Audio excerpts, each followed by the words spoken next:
Pour pouvoir évaluer tes différents tests unitaires dans l'application, Angular a besoin d'apporter quelques configurations à ton application. C'est la raison pour laquelle, si tu consultes le fichier angular.json, à l'intérieur, tu vas trouver à côté d'autres choses, comme par exemple le nom du projet, sous la partie architecte, on aura la partie build qui est responsable des différents builds. On a serve pour démarrer notre application. On a extract internationalizations pour la traduction des différents éléments. Et on a la partie test qui nous intéresse. Et si tu remarques, à chaque fois, Angular se sert du karma pour démarrer nos différents tests. La configuration du test se trouve dans le fichier source test.ts. Et là, ensuite, il y a différentes autres configurations, comme par exemple le fichier de configuration de Karma qu'Angular intègre pour que tes tests soient reconnus par Karma. Donc, si on jette un coup d'œil à cette configuration, elle est juste à côté du fichier angular.json. Tu vas voir qu'à l'intérieur, c'est juste un simple fichier de configuration en JavaScript. Il y a quelques éléments qui sont requis par Karma pour démarrer nos différents tests. Donc là, on a choisi par exemple que Justmind soit notre framework à utiliser pour de différents tests. Et on a différentes configurations, par exemple pour les reporters, sur lequel on va revenir plus tard lorsqu'on apprendra à faire du coverage. Ensuite, il y a une configuration, par exemple, qui nous dit quel est le navigateur qui va être démarré lorsque nous allons démarrer nos différents tests. Dans le fichier test.ts, il y a les configurations qui sont spécifiques à Angular, qui te disent par exemple comment est-ce que tu dois définir le nom de tes classes responsables de test ou de tes fichiers.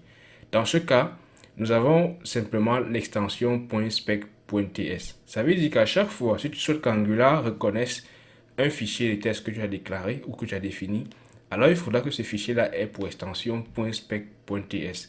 Ainsi, cela sera automatiquement reçu lorsque tu vas exécuter la commande pour le test. Parlant de commande, de quelle commande s'agit-il? Si on consulte le package.json, automatiquement nous avons par défaut un script qui est intégré avec Angular CLI, le script test. Et le test ne fait rien d'autre que ng-test. Donc on va l'essayer tous ensemble. On va rentrer dans notre terminal. Donc choisis simplement un terminal de votre choix. Je vais choisir celui intégré par défaut avec Visual Studio Code. Et là, je vais simplement exécuter la commande ng-test. On peut soit faire ng-test ou alors appeler la commande dans notre script avec npm run test. Donc si on se sert par exemple du npm script, on peut simplement faire npm run test pour pouvoir démarrer nos différents tests. Donc je vais démarrer cette commande là et on va observer par exemple ce qui se passe dans notre fichier spec par défaut que nous avons montré il y a quelques instants. Donc cela va prendre un certain temps. Généralement, cela va compiler notre application. Et ensuite, comme on l'a remarqué dans le fichier de configuration karma.conf.js, il y a notre navigateur qui va être démarré, dans ce cas le navigateur Chrome, pour pouvoir afficher la liste de nos différents tests. Donc après un certain temps, on va se rendre compte que on a une liste de tests qui ont été exécutés dans notre console et j'ai Chrome qui s'est ouvert en même temps juste dans mon application également. Donc je vais déplacer la fenêtre juste là pour qu'on puisse facilement l'utiliser à chaque fois. Et vous voyez qu'à l'intérieur, on a l'interface comme ce que nous pouvons reconnaître de Google Chrome. Et en plus de cela, on a Karma, la version qui est utilisée. Et on a la liste des différents tests qui ont été exécutés lors de notre commande. Si par exemple, on souhaite réexécuter un test en particulier, on peut simplement venir sur ce test en particulier et on clique dessus. Donc là, par exemple, cela me prévient que je n'ai pas eu à sauvegarder à nouveau. Donc ce que j'ai fait, c'est que j'ai redémarré mon test spécifique. Il a rejoué juste le seul test sur lequel j'ai eu à cliquer. Donc cela, de cette manière-là, on peut donc refaire nos différents tests. Donc chaque fois, il va nous demander si on a fait une sauvegarde en particulier. On peut faire donc retourner un test en particulier et là seulement celui-là va être exécuté. On verra plus tard comment est-ce qu'on peut le faire également depuis notre test directement pour qu'il puisse le prendre de façon automatique. Donc ça c'est l'interface avec laquelle nous allons travailler dans un début pour voir comment nos différents tests vont être exécutés. Revenons à nouveau vers la classe responsable des tests que nous avons eu à ouvrir. Dans ce cas, c'était app.component.spec.ts. On a dit, nous sommes obligés de nommer cette classe ou alors ce fichier avec l'extension .spec.ts à cause de la configuration par défaut que nous avons dans le fichier test.ts global d'Angular CLI pour que cela puisse être reconnu. Donc, à l'intérieur, nous avons 3 tests pour le moment. Si vous vous souvenez, la structure d'un test ou alors d'une classe de test commence toujours par describe. Describe avec le nom de la classe, ça c'est pas convention. On aurait pu donner autre chose, mais pas convention. Nous recevons le nom de la classe qui va être testée. Pourquoi? Parce que si vous avez remarqué, dans la liste complète des différents tests que nous avons dans le navigateur, cette classe-là va être affichée ici. Cela facilite également la lisibilité. Lorsque vous aurez 10, 20, 30, 40 ou 50 classes qui vont être exécutées en une fois. Cela va permettre donc de pouvoir comprendre et pouvoir ordonner chaque classe qui va être exécutée dans notre interface. Également, on a les petits tests qui sont séparés avec it. Par exemple, it should create the app. Donc, cela doit être censé créer l'application.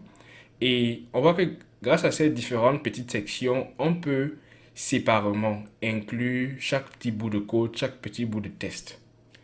Cela nous permet donc de pouvoir avoir dans notre liste aussi, sous forme de tirets ou alors de petits points, l'ensemble des différents tests que nous avons décidé d'intégrer dans notre application.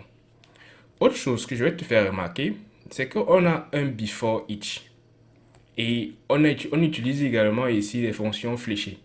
Dans l'exemple que je t'ai montré, j'ai par exemple utilisé la forme simple et basique d'une fonction JavaScript. Mais tu peux tout de même te servir d'une fonction fléchée. Personnellement, je trouve ça plus beau pour pouvoir déclarer tes tests. Et par défaut, si tu te sers des générateurs d'Angular CLI, tu auras toujours les fonctions fléchées à la place des fonctions classiques.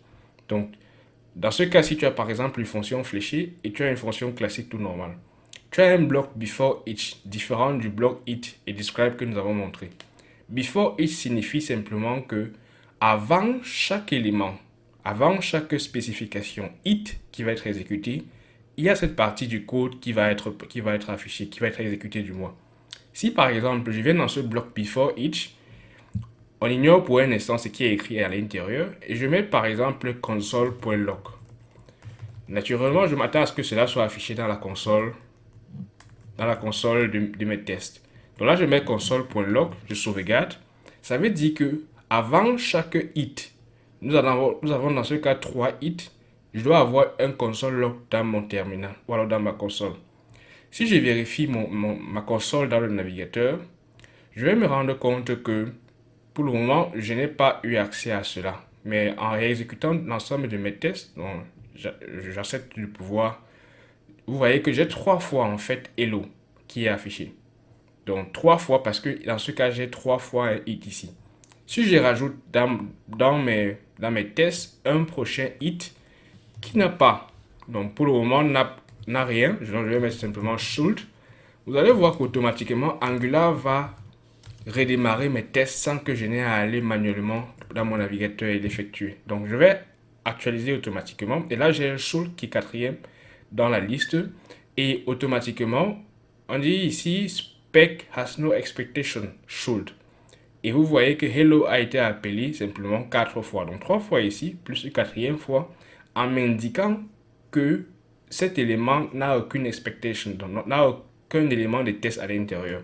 Pour que cela puisse davantage fonctionner, je dois simplement, par exemple, mettre expect true to be true, par exemple. Donc là, je demande à mon test ou alors à ma spécification d'inscrire quelque chose à tester. Dans ce cas, j'aurai should qui est affiché normalement et automatiquement actualisé par Angular pour moi. Et j'aurai ici hello qui est simplement l'indicatif que mon before each a vraiment été exécuté à l'intérieur. Donc avant donc de pouvoir davantage avancer et découvrir cette structure interne de chaque composant et chaque classe, je vais te montrer comment si sur ton ordinateur tu n'as pas accès à Google Chrome, par exemple si tu travailles sur Linux, tu veux utiliser d'autres navigateurs, comment tu peux faire pour faire tourner tes tests malgré tout.